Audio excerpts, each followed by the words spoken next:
रमेश जो कि मजदूरी का काम करता था, एक दिन वो पास के गांव में मजदूरी के लिए गया। काम खत्म होने के बाद वो शाम के समय अपने घर के लिए चल दिया, पर उस दिन अचानक से बारिश होने के कारण रमेश कुछ देर उसी गांव में रुक गया। फिर जब बारिश बंद हुई तो रमेश वापस अपने घर की तरफ चल दिया, मगर तब तक अंधेरा हो चुका था। जल्दी घर पहुंचने के चक्कर में रमेश ने खेतों के बीच बने रास्ते से जाने का निश्चय किया। काफ़ी समय चलने के बाद रमेश अपने गांव के नज़दीक आ चुका था। गांव में पहुंचने के लिए एक बगीचे से होके जाना पड़ता था। जैसे ही रमेश उस बगीचे में पहुंचा, वैसे ही उसे एक बच्चे के रोने की आवाज़ सुनाई दी।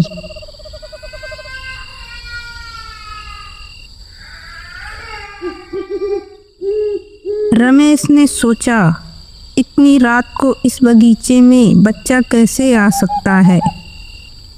उसने बच्चे को ढूंढने के लिए इधर उधर देखा, पर कोई नहीं दिखा।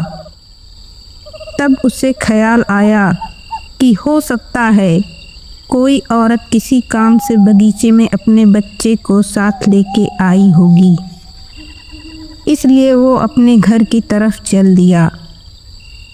पर जैसे जैसे वो आगे बढ़ते जा रहा था, बच्चे के रोने की आवाज़ उसे और ज़ोरों से सुनाई देने लगी।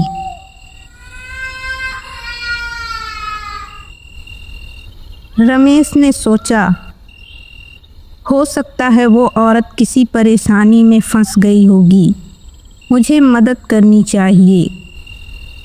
फिर जिधर से आवाज़ आ रही थी, रमेश उधर ही जाने लगा।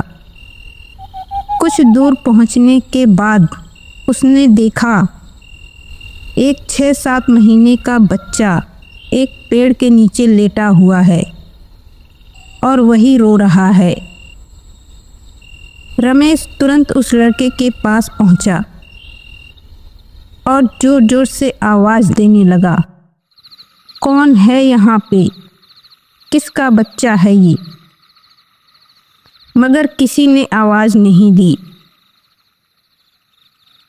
रमेश ने सोचा, शायद इसकी माँ यहीं कहीं आसपास बेहोश हो गई होगी, इसलिए बोल नहीं रही। फिर रमेश ने पूरे बगीचे को छान मारा, मगर उसे वहाँ पे कोई भी नहीं दिखा। अब रमेश ने गुस्से में चिल्लाया, कौन यहाँ बच्चा रख के चला गया है? मगर किसी की आवाज़ नहीं आने के कारण रमेश ने वहीं रुकने का फैसला किया कि देखता हूँ कौन यहाँ अपने छोटे से बच्चे को रखकर चला गया है। थोड़ी देर में तो आ ही जाएगा, फिर उसे डांटूंगा। मगर काफ़ी देर बीत जाने के बाद भी उस बच्चे को लेने के लिए वहाँ पे कोई नहीं आया। अब रमेश समझ चुका था कि शायद कोई जानबूझ के अपना बच्चा यहाँ पे छोड़ गया है। तब रमेश ने उस बच्चे को गोद में उठाया और घर की तरफ चलने लगा।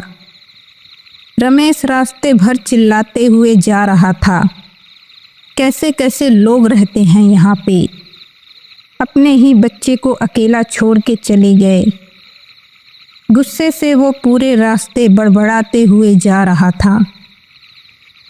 तभी रमेश को ऐसा लगा कि उसे चलने में दिक्कत हो रही है, क्योंकि बच्चा बहुत भारी लग रहा था। मगर रमेश घर पहुंचने की जल्दी में और तेज चलने लगा कि काफ़ी रात हो चुकी है, जल्दी इस बच्चे को लेकर घर पहुंचा जाए।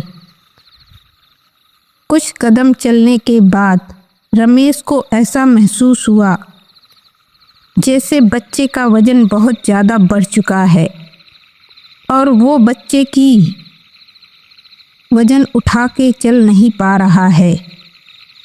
जैसे ही रमेश ने बच्चे की तरफ देखा, उस बच्चे की एक आंख बाहर की ओर लटक रही थी और उसके पैर जमीन तक टच हो रहे थे।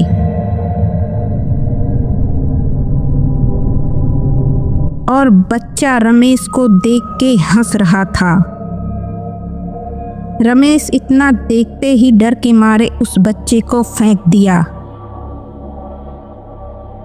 फेंकने के बाद वो बच्चा जमीन पे नहीं गिरा, बल्कि जमीन से थोड़ा ऊपर ही लटकने लगा और जोर जोर से हंसते हुए बोला, क्या हुआ, मुझे अपने घर नहीं ले जाएगा तू? पूछ रहा था ना कि मैं किसका बच्चा हूँ। थोड़ी देर और गोद में रखता, तब मैं तुझे बताता कि मैं किसका बच्चा हूँ। इतना सुनते ही रमेश वहाँ से तुरंत भागने लगा और अपने घर पहुँचा। मगर उसने ये बात किसी को नहीं बताई, ताकि घर वाले भी डर ना जाएं। जैसे तैसे उसने खाना खाया और सोने लगा। अभी रमेश को हल्की नींद लगी ही थी कि फिर घर के बाहर उस बच्चे के रोने की आवाज़ आने लगी। रमेश ने डर के मारे उठ गया। धीरे धीरे वो आवाज़ और तेज होने लगी। उसने अपने घर वालों को जगाया और सबको उस घटना के बारे में बताया। फिर उसने कहा, वो बच्चा अभी भी घर के बाहर रो रहा है, मगर बच्चे के रोने की आवाज़ किसी और को सुनाई नहीं दे रही थी। वो आवाज़ बस रमेश को ही आ रही थी। उसके बाद रमेश के घर वालों ने गांव के ही एक बाबा को बुलाया, जिन्होंने रमेश का इलाज किया और उसके हाथों में धागे बांधे।